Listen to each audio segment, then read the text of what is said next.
Welcome to Season 3 of the Sober Motivation Podcast. Join me, Brad, each week as my guests and I share incredible, inspiring, and powerful sobriety stories. We are here to show sobriety is possible, one story at a time. Let's go! In this episode of the podcast, Garrett shares his journey of growing up in small-town Iowa, enjoying a seamlessly normal childhood, and later struggling with alcohol. Reflecting on his high school years, college days, and the progressive impact of alcohol on his life, Garrett talks about his experiences with social drinking, blackouts, and brushes with the law. He recounts the turning point moments that led him to his decision to quit drinking, including his involvement in an outpatient program, the birth of his twin boys, and the emotional toll his drinking took on his family and himself. And this is Garrett's story on the Sober Motivation Podcast. Welcome back to the podcast, everyone. I am back. Last week, we did not have any episodes released. I had some health things going on and also had to have some new appliances and water heater and air conditioner installed at the house. So that's right behind where I do the podcast. But I want to welcome everybody back, and we're going to be up and rolling here in no time with some more episodes. And while I was off doing the podcast for that week, I did a lot of thinking. And the show is a massive time commitment, and I definitely feel so privileged to host such an incredible podcast. And the whole sobriety thing, I've been doing it long enough to understand this one thing. I alone can't get anybody sober, and I alone can't keep anybody sober. Trust me, I've tried.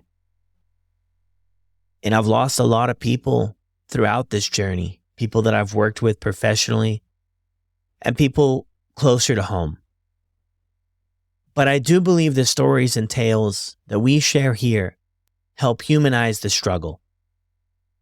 And my hope is that if someone types in sober in the search bar on any podcasting platform, they'll be shown the Sober Motivation Podcast. And if they tune in, my hope is that our stories can be a light in the darkness which is addiction. And as always, thank you to all of you for bringing this incredible show to life and showing all the guests who come on here so much love.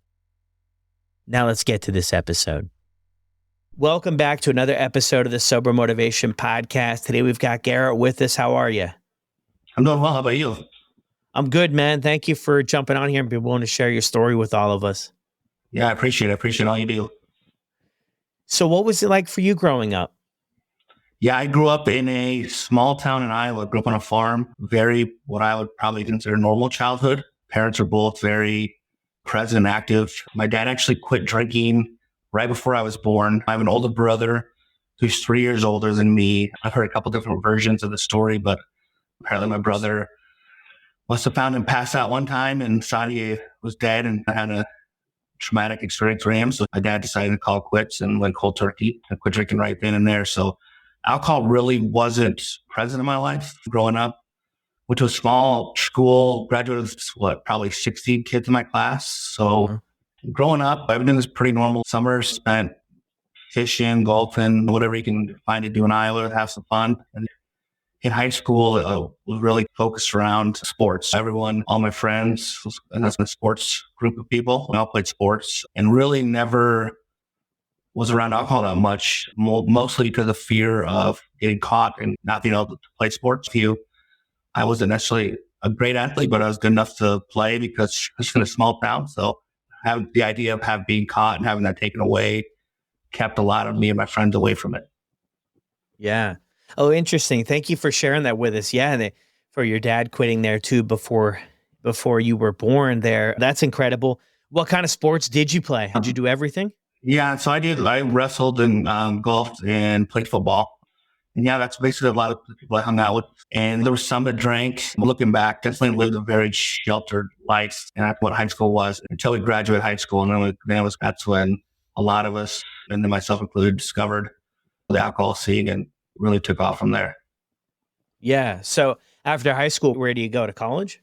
Yeah, so I went to a community college that conveniently is pretty well known for their partying. And I think it was pretty eye-opening for me growing up in a small community. Your friends are picked for you. And not saying I didn't like my friend, I'm so close with a lot of them, but Ended up going to a community college a couple hours away and met a lot of different people. Met a lot of people that like to party, have a good time. So definitely use alcohol to get in that social scene, meet new people, and get my name and get myself out there. And really found a lot of joy. And I'm still really close to a lot of those people, but a lot of those friends I met then, they were drinking buddies that would kind of jump in on the roller coaster with me and made me feel like I was fitting in.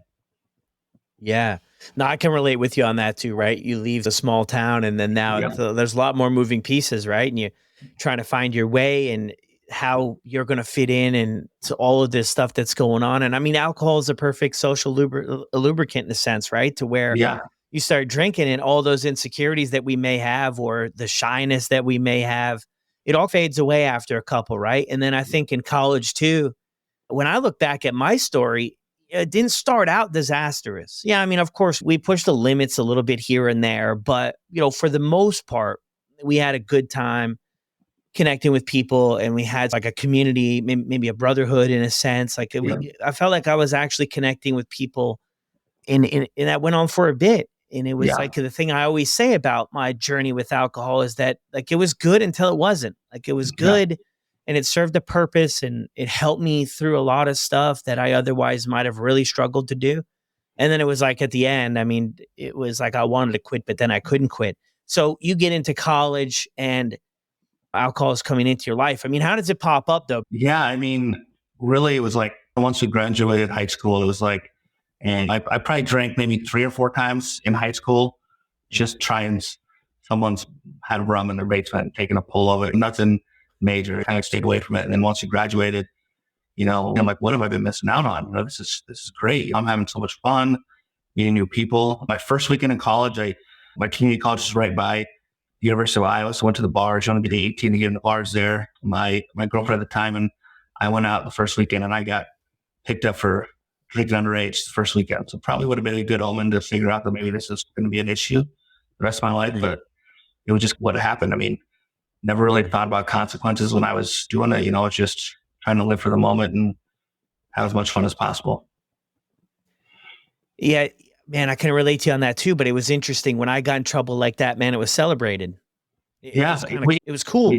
Yeah. On my 20th birthday, I actually got arrested for public intoxication and I had a fake ID and I lost my license for 60 days from the DOT for having a fake ID. And we actually threw a party with the day I got my license back. Like it was like, it was crazy. Look for things we celebrated back then. No, for sure. But I mean, that's just the way it was, right? It sounds like in your story too. In mine, it was like, because I was always growing up, I was always felt I was never noticed in the world. The world was going on around me and I was just overlooked for the part. I didn't have the golf swing like you had. And I was always not good enough at sports to make the team and just not good enough in academics to really get the opportunities. And what I switched over to get attention was to act a bit wild. Yeah. And of course, the alcohol would help me do that because like without the alcohol, my character and values as a person were not to push the limits like that. I was never raised like that. I mean, I can relate to your story in a sense. My parents did drink, but I never could ever recall or remember ever seeing them really drink or knowing what it was growing up. It's so weird to say, but they didn't drink around me and have parties. It did this and do all that stuff. But then when I would drink, I would do these things that were so far out of character, but I felt like every time I did them, it just became like more and more acceptable in my life to be like, okay, let's get the fake IDs. Let's do this. And that stuff was so far out of my wheelhouse, but I just kept it going because I was willing to do whatever it took to get noticed and to just be a part of something, to be accepted, to be in there. So you get 2 arrests there before you're 21. I think I ended up having 3, and one of them was a DUI. I actually got it 2 weeks after my brother got hit, so that was not a great time for my parents. I put them through a lot. So, but yeah, there was a lot of, looking back, obviously, there's a lot of warning signs back then. I was going out Thursday, Friday, Saturday, like all my friends, but they weren't necessarily getting arrested or having quite the chaotic stories like I had. So I was always one-upping up a little bit when it came down to how wild things would get. Yeah, because we have a lot of our friends who did the same stuff, but I'm in that camp with you, man. I was always getting in trouble. Yeah. I was always getting in trouble for it. So are you under 21? But yeah, I had three arrests and a couple minor drinking tickets before I even turned 21. I mean, I wasn't really facing any major consequences because it was just accepted back then. But yeah, I mean, my parents had paid for my vehicle in college and I pulled that away. So it definitely complicated my life for sure, but not enough to really slow down or think about changing anything. Yeah. What did your parents say about all of this? Did they know about all of it? Yeah, they knew about all of it. I was pretty honest with them about it. My brother hasn't drank in probably a few years now. And so me and him were very similar drinking patterns. I was probably a little more on the extreme side, but he had his fair share of events as well. So I think they were pretty concerned from both of us. And then especially me, I was been really probably a little bit closer to my parents, a little more. I talked to them probably a little bit more often than my brother does. So I think they would definitely lecture me for the both of us. So I was always catching heat from them, depending on what the situation was. Yeah. What would they say? I still remember when my brother got in trouble, and it was wild to think about. But my mom called me, and I didn't do anything that night before. I was in bed. I woke up in the morning, and he had got arrested for his DUI. She called me and said, "When will you boys ever figure this out?" And I was like, "You boys, like I was at home. I'm good, walking a little tall. Like I didn't do anything wrong." And then 2 weeks later, I did the same thing. So a lot of it was just, I think they were really concerned the path we were going down, especially myself. So yeah, it was definitely not anything that we didn't discuss. A lot of us tried to bring it up and kind of lecture me, but they were trying to push me away as well. Yeah. No, I hear that. So where do you go after college? I mean, things ramp up here. You have already this kind of trouble going on. Where do you go after college? Yeah, so I went to a university here in Iowa, University of Northern Iowa, made it about a year before I dropped out. But between college, I could manage working and partying and still get good grades just based on, probably being smart enough to get by.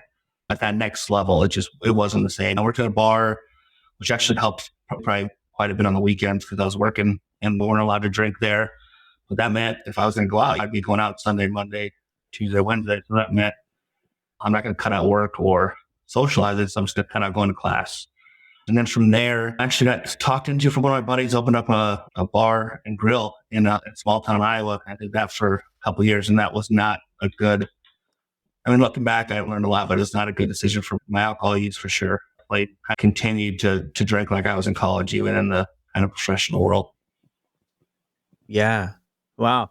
So after you went to the university, yeah, and that was a little bit of a different flow there, right? Yeah. Compared to doing college and everything, and then you're working at a bar. So yeah, you don't want to miss out on the other nights. So you're going out, yeah, and you got to you got to cancel out something, right? And I'm with you, man. At that point in time, like I got put on academic probation too from college and all that stuff. And I remember meeting with one of the counselors, and they're like, "What's going on?" and stuff. And yeah, I mean, obviously, I was anyway in denial, man, that this couldn't be that big of a problem, right? So I'm making up all these excuses, right? They're like, "We'll give you one more shot." But the thing with this whole alcohol thing is it's progressive. And however we drum it up, it's progressive. So it gets worse over time. Then you start a bar and grill. Yeah. Is that what you said? Yeah. Which did you run the bar or the grill? I ran the bar. My buddy, you were in the grill. We had another person running the operations, managing everything. But it wasn't, and at that point, it wasn't any more extreme than what we were doing in college. I wasn't an everyday drinker. I've never been an everyday drinker, so I wasn't drinking all day, every day back there. But it definitely helped pick up the pace on some things. We were going to close down early one night. We'd start hitting them pretty hard. You can drink for free. And then before we go out, and that was, yeah, going back to what you said, I wasn't necessarily probably in denial there. That was probably a little bit later in life or in my drinking path, I guess. But back then it was just so socially acceptable, especially at my age, 24 years old. It just really wasn't thought of. I actually met my now ex-wife. She's the mother of my kids. She actually worked for me in between. She went to the same college I did and then went to grad school. So in between school, she had 6 months off and was a waitress there. I met her there. And there was a moment I remember where I went to a wedding and I got really aggressive to the point where I think I punched a hole in the drywall of the hotel, and it definitely freaked her out. And I remember my dad driving up and talking to me the next day. She had talked to him and he was pretty concerned. And I quit for 6 months when I was 24 years old while running a bar, which is pretty crazy to think about now, looking back. And I think looking back, that might have been maybe one of the, probably as weird as it sounds, one of the worst things that happened to me because it just stuck in my head. Well, I'm not an alcoholic. I just went 6 months without drinking. Or it gave me the false confidence that, oh, I can quit whenever I want. This isn't a problem. And it definitely became one. Yeah. No, that's an incredible kind of realization in a sense there to say that, right? Because I've heard that story a lot where you can quit for a month. Well, I'm good. Yeah, there's Yeah. nothing here. There's no problem. Because if I was an actual alcoholic or something, then I could never do that. This would Yeah. never be Yeah. possible. So it's like Monopoly, get out of jail free card, right? I Yeah. think it's a Yeah. good way to frame it up. So you have that thing there. I mean, how did you quit for the 6 months? I mean, was it just easy breezy? It wasn't easy. I remember facing a lot of social pushback on not drinking. I've always been known as the party guy. Everyone knew me as that. Even my high school friends who didn't see me drink that much, but we'd get back together, meet up, or one day that's what they know me as. So it was really hard, especially that young, to give it up for that long. But at that point, I was just like a lot of times where I quit. I had a lot of 2 to 3 month cycles of not drinking. At that point, it was really the common denominator was trying to get some heat off me. At that point, like my girlfriend at the time was all over it. My parents were definitely on their radar. I don't like upsetting people. I don't want to make anyone mad. Like, I'll take one for the team here type of thing. Yeah. So they were on you that, Yeah. hey, the drinking, Yeah. you got to look at giving it up. And did you try anything like go to meetings or? I did, later on, honestly, mostly through my 20s. I quit for 6 months and I was probably pretty good for about another year. And then it would be, I would say 80% of the time I drank, it was no problem. I'd drink, I'd maybe get drunk, but nothing would be a major issue. I wasn't driving around. I was taking cabs back then for Uber or stuff like that. But then that 20% might be wedding where I just black out and cause a scene or do something really stupid or put myself in dangerous situations. And so when that would happen, I'd always just take a break because the amount of times I would wake up after a wedding and be in a hotel room by myself when me and my wife at the time had got a hotel room together and she's staying with a friend because she didn't want to be around me. Like, and you wake up, you're like, oh boy, how do I get out of this hole? And a lot of it was just like, hey, I'm gonna quit. And that for 2 to 3 months. The first month for me was always really easy because it was so fresh in my mind. I'd be like, man, do you remember how the shame, the guilt, the embarrassment you felt at this wedding, at this bachelor party, at this whatever event it may be? And then that kind of fades away after time, especially when you're not doing anything. You can just white knuckle it through the whole process. And then you start turning your head like, well, when's my next drink going to be? What's the next event? What's the next party? What's that going to look like? Yeah. What did it look like though after that 6 months and after those other breaks? I mean, after 3 months, 6 months, yeah, it slides, right? We not forget about it, but maybe the impact is softened a bit, right? So, I mean, how do you work yourself back up to get back out there? Yeah, I mean, I definitely would start putting it in my head well before I would tell anyone. I'd be like, hey, I get this event coming up.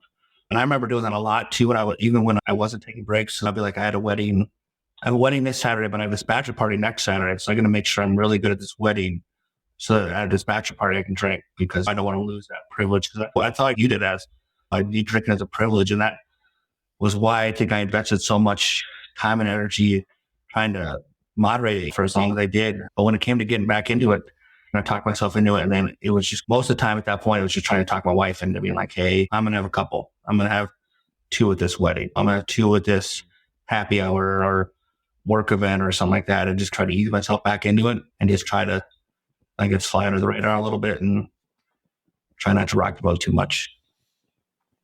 Yeah. Just over the amount of stories I've heard here on the podcast too, it's like you get back out there and like you mentioned too, 80% of the time things was nothing wild happened. 20% of the time there were some serious things that went on, but you can get back into it. And then maybe sometimes you can just have a couple. And now you've got this other thing that it can be extremely confusing about, hey, I just went 6 months, I get back into it. Sometimes I do just have a couple and I stick with it, but other times I go all in and I don't know when it's going to stop. Yeah. And that was the biggest problem for me and the biggest hurdle I faced. I had someone in an AA meeting tell me those times you could have those couple and stop. That's the devil telling you that you can handle this. I think that caused more problems in my sobriety path, sobriety journey than anything else was those times I could have just have a few. But as it progressed, that 80% went down to 70% to 60%. And then by the time I ended up giving it up, that's probably 20%. It was going to work out. 80% that I was going to cause some chaos along the way. Yeah. So how did it go? So after this 6 months, I mean, you mentioned you're about 24. I mean, where do things look at you like 25, 26? And I mean, after the bar and grill, what did you move on to? Yeah, so I moved to Des Moines, Iowa, where I live in West Des Moines, Iowa right now. Started working professionally, got married. My ex-wife and I tried to start a family, had some issues there. So just going out on Fridays and Saturdays, maybe Thursday night. Because it was always an issue, but not usually something that I could at least keep in check or at least try to keep under people's radar. Go to a bachelor party out of town, if I black out and cause scene, who's going to know about it, guy code type stuff like that. And that was probably most of the rest of my 20s. And I'm 38 now. I have my twin boys are 6.5. And so probably when I turned 30 is when we started going through the fertility process. I ended up going through IVF and having that. And that weighed a lot on myself, our relationship at the time. And I definitely leaned towards alcohol a lot then. And that's probably right about when I turned 30 is when things really started spiraling and getting out of control. What was it that alcohol was doing for you? For me, it started out as I was always, even when I was like a kid in high school, when I wasn't drinking, I always either been the center of attention or had no problem bringing attention onto myself. But it just made that process easier, made things a little bit more, it was easier to make friends socially, everything like that. Toward the end, it was just, I used it more as, I guess, probably like an escape from reality than anything else, especially towards the way end, having kids and having a lot of responsibility thrown on your plate at once. You go from 0 kids to having 2 newborns in your house you're taking care of. I would just use that anytime I'd have a chance to get away. I just want to escape from all the responsibility I had. So I definitely used that as a crutch to get away from the issues I was facing in my life. Yeah. No, I can relate with you on some of that stuff for sure. So at 30 years old, and you're mentioning too, like between 24 and 30, you're going through this whole moderation thing, right? We talked a ton on the show about this, right? You mentioned earlier too, you don't drink every day. Some of these things that we're talking about here, I'm getting this picture painted about your journey, right? And it's like, if it feels like early on with a lot of our drinking stories, we want to be able to check these boxes. All right, I'm drinking every day. Well, if I'm not doing that, nothing to see here. I didn't lose my job yet, so I'm good to go. We want to check all these boxes before we can consider ourselves to have this problem and do something about it. So between 24, 25, and 30, you're going through this moderation thing. What's that doing for your mental health? How is that affecting your relationship with others, with yourself? I mean, what does that look like in a whole for you? Yeah, that was honestly probably the worst part looking back. I mean, it caused a lot of stress in my marriage at the time because I always usually ran with like, I'm going to have 4 beers. I can have 4 beers, but then I'd find the 4 strongest beers they had, strongest alcohol content beers they have. So then I'd see her run to the bathroom. I'd chug a beer and go grab another one. So she didn't know that I had my 5th or my 6th. I was always, and that really got heavy with me because then I started to know, it's like, well, you really do have a problem. And you're sneaking this from people that love you or try to support you. And it was just the amount of time and energy and focus I put into being able to drink. And then for me, I was looking at my friends that would drink and be like, man, I would give anything to be able to drink like they do. They don't have a problem with it. I never see them like loaded. They have a good time. But I couldn't envision myself not drinking. And then when I would get myself in trouble, I'd go on, I'd have too much one time and I'd cut myself off for 2-3 months. I felt like people don't hang out with me if I wasn't drinking. I was just ashamed of what I put myself through and what I put others through, and just isolated a little bit and waited for that time to come up till I could get back into it. But when it comes to moderation, that was, I would write promises on paper. I'm only going to have 3 at this event. I would do anything I could. Whatever I could to talk my way into being able to have a beer in my hand just to fit in. That's what it felt like back then. But looking back, it was a lot deeper than that.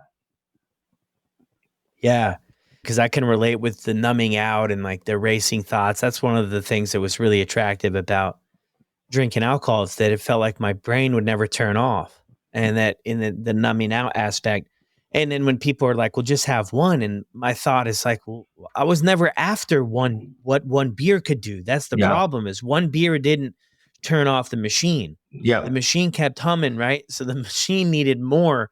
And I'm with you on that. That's the tough part, because you don't want to be dishonest with people around you. None of us want to do that.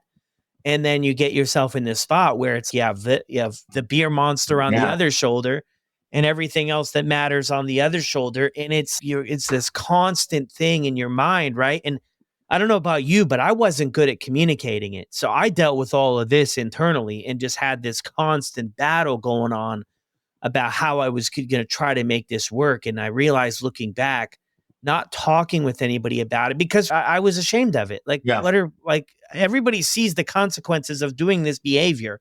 And how am I going to go and talk with them about, I still want to continue it? You know what I mean? Like, it just didn't make sense to me, even though they were supportive. I mean, can you relate to that at all? I mean, for me, it was like I had three layers. I had what I was dealing with myself and those internal battles. And then what I was telling people, what I wanted them to hear, whether it be my family, my wife at the time, my friends. And then the truth, I did a 12-week outpatient program that I literally just did because the heat was on me, was really thick on me, and I didn't want to do inpatient. And that was nothing that I wanted any part of. And I remember going into it and doing the intake, didn't want to be there. And the counselor saying, hey, to be honest here, I think I was 32 at the time, maybe 33. He's like, the consequences are just going to keep getting worse. You can either battle this now and attack it head on, or you can put it off, but the consequences are just going to keep getting worse. And that always really resonated with me. And so being able to talk through that and then going to AA meetings and stuff like that, then I could always get off my chest what I was really feeling. But I mean, it was even hard to go to those. Not that I was ashamed to go to those. I just never made it a priority. I always put drinking ahead of getting better, or the idea of being able to drink was always stronger for me than it is being sober. Yeah. So you went, so what did you say, 32 years old, you went to the outpatient program. So that was the external pressure. Yeah. That was kind of applied again. Garrett, they've been putting pressure on you for a while, Garrett. I think I faced a couple, 2-3 interventions in my career, coming home to family and friends in their living room. It was never fun. Obviously, looking back, this is all out of love and support, and I love all those people. And it was really eye-opening for me, especially towards the end, not to get too far ahead, but towards the end, I always thought not being able to drink, I would lose friends. I wasn't going to want to hang out with me if I'm not drinking. That's what we do. It's what we're known. Everyone knows me at. I'm fun, Garrett, and all that stuff.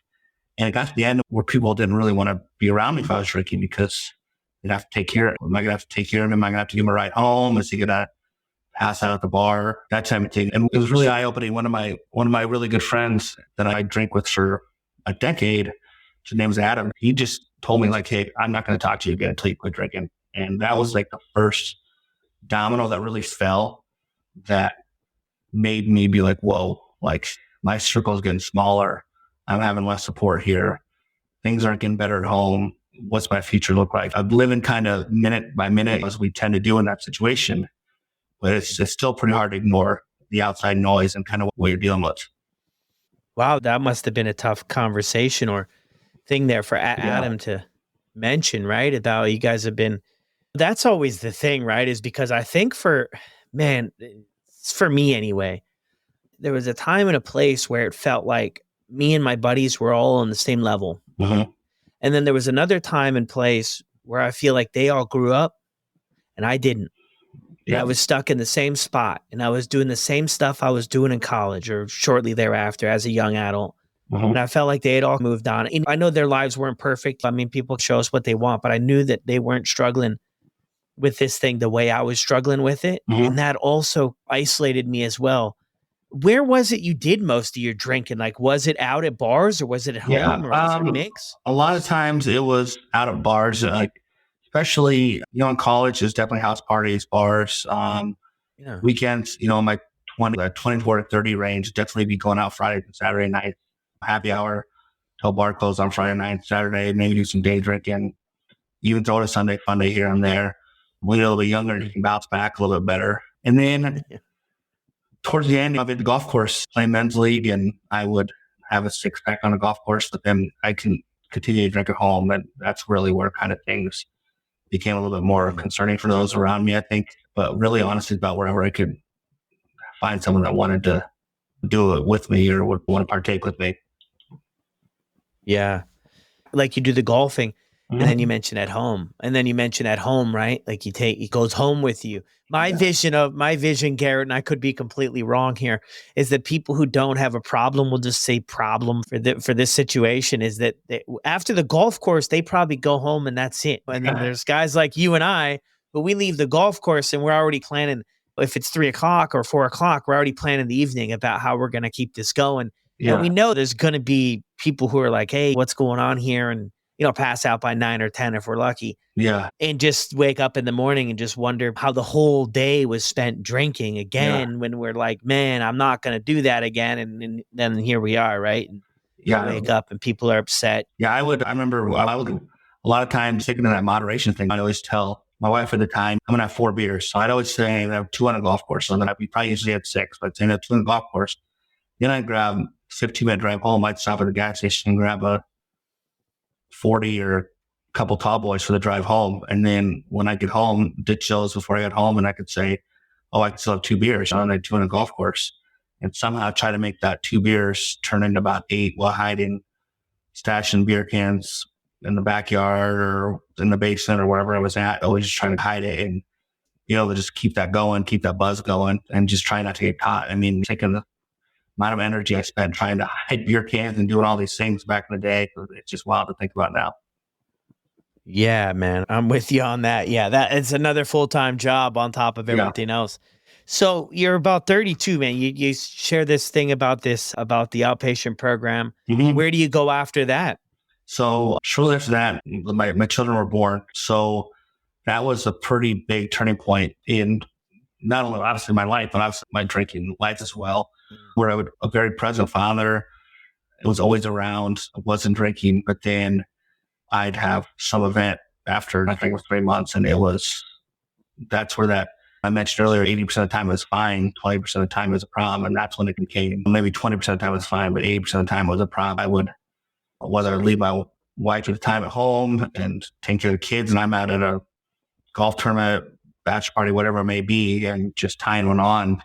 And that really complicated my family life at home. Got kicked out multiple times, crashed on buddy's couch, not wanting to come home. And that was a lot of it too. Probably I quit drinking when there was 3, probably most when there were 2. They were old enough for, I didn't want them to be able to see me like that. So I'd go to some a happy hour on Friday, wasn't planning on drinking, end up drinking, and I would just get a hotel for the weekend and stay out and party and probably not remember 90% of the entire weekend, be kicked out of the house when I tried to come back home on Monday to work and end up crashing at a buddy's place or wherever I could find a place to crash. I mean, it was a roller coaster. It was just total chaos.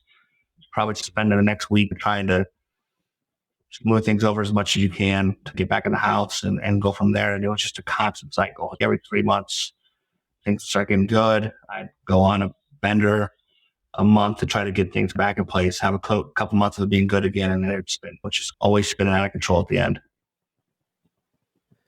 Yeah, and that's when you have the kids too at the time with that going on. I mean, that must have been weighing on you, right? Yeah. I mean, looking back, I mentioned earlier, I never had my dad. I never saw him drink. So the idea of my kids being around it was not anything that I ever wanted them to see. And then it got really hard too. If you go on a Saturday night and you're supposed to take care of kids on a Sunday, as you get older, your hangovers only get worse. So the last thing I do is have 2-year-olds jumping on you for 8 hours while some cartoons playing in the background and you just want to take a nap. It really just started, not only is the shame and guilt wearing on you, but then you get to the point where was this even worth it? This is getting really old real fast. And yeah, I know looking back, I wouldn't have gotten sober if it wasn't for them, for my 2 boys. But yeah, it was the path that got me there. It's pretty crazy to think about. Yeah. So where do we go from here? Yeah, I went to a football game in Las Vegas, actually, in September 2021. Hadn't drank for a while. Talked with myself and my wife into the time of doing it. And spent 3 days there. And the first 2 days were fine. And the third day, I don't remember much. It caused a scene. My family was there. I was, yelling at my uncle, who's always been very supportive and close with my cousin's wives. I mean, it was just the stories I heard. I didn't want to hear them, but it was out of control. Came back home and said, this is it. And planned on it being it. And then October, I had a guy's trip planned to go to West Virginia to do a different football game. And probably 2 weeks ahead of that, I started talking myself into drinking on the trip, like internally, saying, I'm going to be able to, do this and not. I will tell anyone back home, I'll never get back home. I won't get out of control, anything like that. I ended up going to West Virginia for 3 days and just 3 days of chaos. I don't remember even the football game we went to, and things got out of control. At one point, I got lost, and West Virginia called my wife and asked her to come pick me up because I was lost, and she's back in Iowa. Just not making any sense. People are concerned back home. Came back home, and she said, find a new place to stay. I think this is it. Ended up going to my grandpa's house for a week, and my birthday was actually during that time. I'm really close to my grandpa, but you just want to be home around your kids. You don't want to spend your birthday without your family at that time. And I just remember having a realization on that flight back, that Sunday morning, the 6 a.m. flight back. I'm like, I just can't do this anymore. I'm going to lose everything. And I think that was the biggest thing for me, is all the fear I had of losing everything if I quit drinking flipped back on me and been like, this is what I'm going to lose if I keep drinking. I've already lost friends. I'm not as close to my family. My marriage is a really bad spot. I put her in terrible situations. My kids, I'm not present as much as I should be because I'm battling all this. But I had a lot of a kind of emotion coming over me on that flight back where I'm like, I just can't do it anymore. And ended up connected. My uncle, the one that I didn't curse out and lost, I actually reached out to one of our mutual friends who was in AA, reached out to him, set up a coffee for us. And I've gone through to AA with him, and he decided to sponsor me. And that was October 31st of 2021. And I haven't had a drink since then. Wow, man. Well, first off, congrats on that. Thank you. Turning things around there. I mean, it's so interesting, right? With your story there about how you flipped it over there, your fear of losing everything by not drinking flipped over to the fear of what you're going to lose if you keep drinking. Yeah. And you listed off a ton of stuff there that you were going to lose. And I'm just wondering where yourself fit into that list, right? Because as I can relate to with my story, I was getting further and further away from who I actually was. Yeah, I lost relationships and a lot of really good stuff didn't pan out. But I think by the time I decided to get sober, I was on the verge of losing whatever was left of me. And if that makes any sense, You know what I mean? And I think from where you're at in this journey, I mean, it's a really slippery slope that we're all on, right? Yeah. As we just keep this going. And for a lot of this story, man, Garrett, I'm taking from it here is that, like, for a while there, it worked out that 80-20, and then it went to the 20-80, where 80% of the time things weren't working out.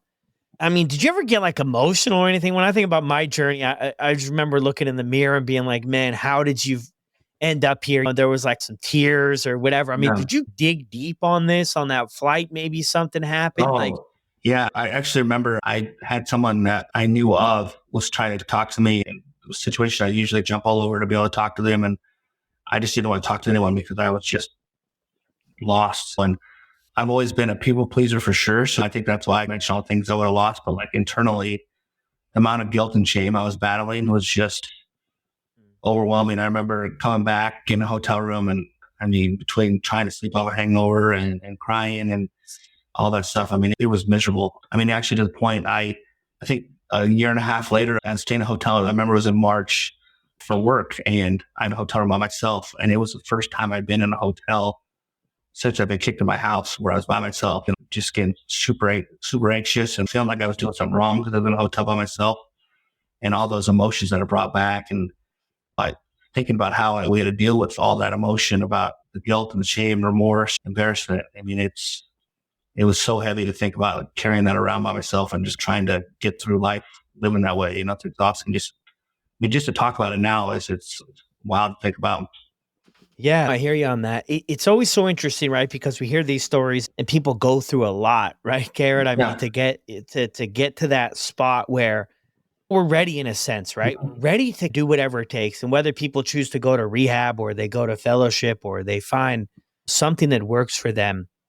And it's always such a strange sort of thing when you wonder, was all of that journey may be required for us to get to a place of willingness. You know what I mean? Yeah, I agree. I look back and I've caused a ton of destruction along the way to myself, to the people close to me. The amount of pain I put my family and friends through, but I know I wouldn't be where I was if it wasn't for that. And looking back, the amount of times I drank and drove along the way, or put myself in situations where I probably crossing streets, not knowing up from down, and didn't kill myself, didn't kill anyone else. I feel pretty blessed to be where I'm at. It could have been a lot worse, all things considered. Yeah. Well, beautiful, man. When October 31st, 2021. Yeah. What changed this time around, right? What was can you put a finger on it? It's a long journey of stuff. I think the saying that you get sick and tired of being sick and tired. And I think I finally just got to the point where I was just like, my circle was so small of people that wanted to even be around me at that point, because they knew I was facing all these problems and they didn't want to have to be in charge of me if I was getting out of control. So that weighed a lot in it. But I just got to the point where I'm like, this isn't fair to my kids, my family. I just got to do this for myself, and really just dove into it. And it was, the easy answer is, it was the first time I ever got sober for myself. Every other time it was for someone else. It was to get heat off me. It was to try to get people off my back. This is the first time where I'm like, I'm going to do this strictly because I want to do this, and I don't want to live this way anymore, because I always went back to that counselor saying the consequences are just going to keep getting worse. And I was starting to see that path, and I was getting really scared that things were going to escalate, where I was going to hit someone or be in a car accident, and anything that could have been life-changing was going to be on the horizon. So it just got to the point where I was like, I got to do it for myself, and I never look back. It's been quite a journey, but it was definitely something that I needed to do. Yeah. Sick and tired of stuff and that sort of thing. The counselor said, the consequences just keep piling up. And in most situations, they just keep getting worse. It just keeps getting worse. And then you wonder too, like, when I look back at my story, man, I could fit a sheet of paper in between life and death, between things working out and things not working out. And I think at the end, I don't know if I consciously thought this way, but I think there was some reflection about how, I was talking to myself, right? Like, Brad, how many more opportunities do you think that you're going to get to escape what's going to eventually happen for your life, right? Which is, it's not going to be an outcome to where you can make a comeback from. And I think towards the end, I really started to understand that personally. And it was, it's still really tough. I didn't have this, all of a sudden, boom, I was cured overnight or anything wild. Nothing wild like that happened for me. But I think I got to that point where it started to weigh on me, man. It flipped about eventually, like you just mentioned there, right? Eventually, a comeback story is not going to be possible for my life. Exactly. And when I first started, I went into it like I wasn't sold on sobriety. I just wanted to stop the pain, the consequences, and I wasn't sold on sobriety. But what I figured out early in the process was that if I wanted the consequences and the pain and the shame and the guilt and all the stuff we go through, if I wanted that to stop, I was going to have to stay sober. I could not avoid that, because any time that I did drugs or drinking, that stuff came into my life. I just welcomed it back into my life, and I just couldn't avoid that aspect. And I'm with you. I tried everything, man, to make this work out. I wanted it to work out. I wanted to be like my buddies who could sit around a campfire on a Friday night, and then they could go home and their life went on, and they didn't lose their jobs and their relationships and destroy everything and end up in handcuffs. I wanted that life. And I was convinced for years that I was going to be able to make it work. I love that too, how you mentioned about back problems. Another one of my buddies used to say that, right? Back problem. Everybody's on my back, so I've got to turn this ship around. Yeah. Well, when you switch it over to yourself, it changes the game. It sounds like it does anyway. Yeah. What you said, I remember thinking that, like, how twisted this, looking back. I remember I used to pray about being able to drink like some of my friends, that it wasn't an issue and all those things. And I was putting so much into continuing able to drink, and that the last time just letting alcohol go for me, it was like the biggest weight off my shoulders. And obviously we live in a different era now where sobriety is a lot more socially acceptable. I mean, there's a lot more fellowship and opportunities out there to meet others and stuff. It's a lot. I think everything happens for a reason. For me to hit it when I did, especially coming out of COVID, all that stuff. I mean, it's pretty. I mean, I don't think the timing was an accident by any means. Yeah. It's almost like that, just thinking about that there too. The hardest part about all of it, or one of the hardest parts, I think, is just that decision. Mm-hmm. Oh, It's to decide what we want to do. Yeah, because I get messages from people all the time, right? And I get it. People fall at different parts of the journey, and people are at different ends of the spectrum. Not everybody's all the way on one end. Some people they're earlier on, maybe where you shared your 80-20 split before, they're earlier there.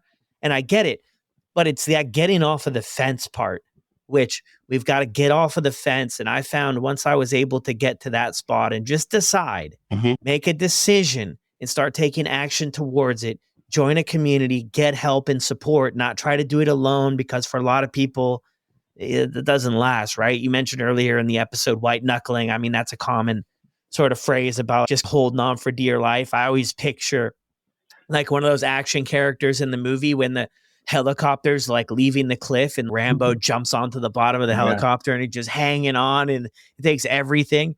But it's like that decision. Since you've got into the sobriety and the lifestyle and everything, I mean, how have things changed for you? Yeah, I mean, my life has gotten immensely better. A lot of my friendships and relationships with my family are a lot deeper, more meaningful. Things haven't been perfect. I got divorced about a year ago, not related to alcohol, but I know a lot of people in my life, rightfully so, are really concerned that this might lead me back, but never even had the urge to drink when that was going on. And my ex-wife and I co-parent really well and just moved along forward and spend as much time with my kids as possible. But I mean, I think just looking back, the peace I have within myself, how I feel about myself, my self-esteem is just, it's light years better. But then I mentioned a lot, I'm a big relationship person. When those relationships I have, my relationship with my father, my mother, I mean, I've never been stronger than they've been since I was a little kid. I'm super close with a lot of my family. My friends are very supportive of me and will go out of their way to tell me they're proud of me. I have a very large support system, and I really haven't had to lean on them too much because I really haven't had urges. I know life's a lot better without it, but it's really nice to have that there in case things get tough. Yeah. What about being a father in that? How has that dynamic changed for you? I mean, it's only gotten immensely better just because I'm there. I'm not out doing God knows what. I'm not hungover in bed taking a nap. I'm always there for my kids, and I know they can count on me. I think that's the biggest thing that I got scared about when I was doing all that. I'm like, my kids can't count on me coming home after a Thursday night golf league where people are having a couple beers and going home to their family. Like they can't even count on their own father to come home and do that. And so to be able to know that they can count on me, there was a stretch there, and I don't think my wife at the time would have left me at home with the kids. And so bad. And just to be able to be accountable, be a good dad. I'm close with my brother's got 4 boys. I'm really close with them. Just being close, being a good uncle, being a good son, it's being a good friend. I think it's just made everything a lot easier. And it's taking out that obstacle that was always in my way. I remember talking to someone that said, find out one thing that always gets in your way in life and try to eliminate that if you can. And it was evident. He was talking about alcohol. I knew it. He knew it. I was probably 26 years old. I had someone tell me that. And I always stuck my head, but I never wanted to do it. And once I just got that out of my way, the doors opened up for that peace that a lot of people probably are wishing for. They're trying to get sober. So yeah, it's definitely been better. Yeah, man, you speak of that peace. Yeah, it's only really something you know when you know. Yeah. But I'm with you on that because you don't have to go through that constant battle every day. Of course, when you first start out on this journey, it's tough. It can be anyway. I mean, everybody has their own experience with it, but it can be tough, right? Because I think even you mentioned there too about your identity is attached to this, right? Yeah. Like your identity of who you are and all that has to change and what we like to do and where we hang out. We have to make a lot of adjustments. It's an awkward feeling at first. You go to your first gathering or whatever. You know, it's kind of like, what do you do with your hands? Like for me anyway, it was weird. Sometimes it still can be a little bit awkward and weird, but I always just reframe it because the way it was before, like I will take 5 minutes of being uncomfortable as opposed to weeks of being miserable. Yeah, absolutely. And I've been seeing some other people in my life have dealt with other things in the chaos. And I would just say, I did not miss going that roller coaster, the Easter ride of things. Things are good, they were good. When things are bad, they were really bad. And having just that when life is good and it just stays good, even if things are bad, I went through a divorce and my wife decided she wanted to do a different path in life and went that way. And I could only imagine if I was drinking what that would have looked like. I would have laid on that so much. And instead of just being so up and down, just trying to take it pretty steady and as level as possible. I mean, that was definitely a gift that I was given for sure. Yeah. I always look at it like waves, right? When we're drinking, it's like it's the high highs, but the Yeah. low lows. Yeah. And in sobriety is more like, yeah, I mean, we don't get those massive dopamine rushes all the time, but the lows also don't go down in the basement all the Yeah. time either. It's more of a level flow, which makes all the difference. And I'm thinking here, Garrett, incredible story, and I really appreciate you sharing it with all of us. Somebody's listening to this episode, right? Let's pretend here for a second. And they're in that moderation spot. They don't know if this is for them or what they need to do, or they're struggling to keep sober. What would you mention to them? I mean, I think you really just have to take some investment in yourself and stock in yourself about how much energy you're putting into trying to hold on to alcohol in your life. I remember struggling. I remember waking up in the middle of the night thinking about, well, how am I going to be able to only have 3 beers at this event, or how am I going to be able to sneak some before I go to this event? And I think if it's something that is consuming your life like that, I think you need to probably take a second look and be like, is this really worth it? Because I can say, the giving it up and not having to deal with it, it's a lot less effort, a lot less mental exhaustion. I mean, that always really wore on me for sure. So, I mean, I think that's the biggest thing you got to look at is, what are you investing into to be able to hold on to the substance versus just letting it go? Yeah, no, that's so powerful. I love that too. And like just digging a little bit deeper about what's the reason for keeping alcohol around. I think at this point, we're all well aware that alcohol is poisonous to humans Mm-hmm. at all, as far as the human body goes. And the question is like, why are we keeping it around? And I think once we're able to look at that and then look at the other things that you've struggled with and I've struggled with about, you mentioned there too, people pleasing, like I'm with you on that. What else is going on in our life that we feel so terrified to say goodbye to alcohol about? And then maybe that's where we can do a little bit of work, whether it be with a therapist or a counselor or a support group or something about what's keeping us going back. Because I like what you said, like what that guy told you that always landed with you and resonated with you. If you're experiencing consequences today, there's a very high likelihood, I think, of them getting worse over time and having more of an impact. And especially, I think the big reason for that is because the older you get, like you mentioned, kids, responsibilities. I mean, we can't just hang out in bed all day like we did in our 20s and say, Yeah. oh, well, that was cool. That was a ton of fun. But we have to get up and go to work and, look after kids and do all those type of adult things the older we get. So have a look at that. Anything else, Garrett, before we sign off that we haven't mentioned yet you want to share? I mean, I'm definitely open. If anyone has any questions, wants to reach out, they can feel free to reach out to me on Instagram or whatever. I'm glad to talk to people and help out in any way I can. Tried to be there for some people going through it as well. And I've had a lot of support in my journey. So I'd love to be able to pass that on. Yeah, I love that, man. I'll drop your Instagram handle in the show notes so that people can connect with you there. They know where to find you at. But again, man, thank you so much for jumping on here and sharing your story with us. Absolutely. Thanks for all you do for the community. I appreciate it. Well, there it is, everyone. Another incredible episode. Thank you to Garrett for jumping on here and sharing your story with all of us. It's so incredible to have listeners of the show who find it helpful or who have found it helpful come on and share their story in a way to pay it forward. So thank you so much for that, Garrett. I'll drop Garrett's Instagram information down in the show notes below. You can send him over a message if you were able to connect with any parts of his story and just let him know we appreciate him coming on the show to share. And I'll see you on the next one.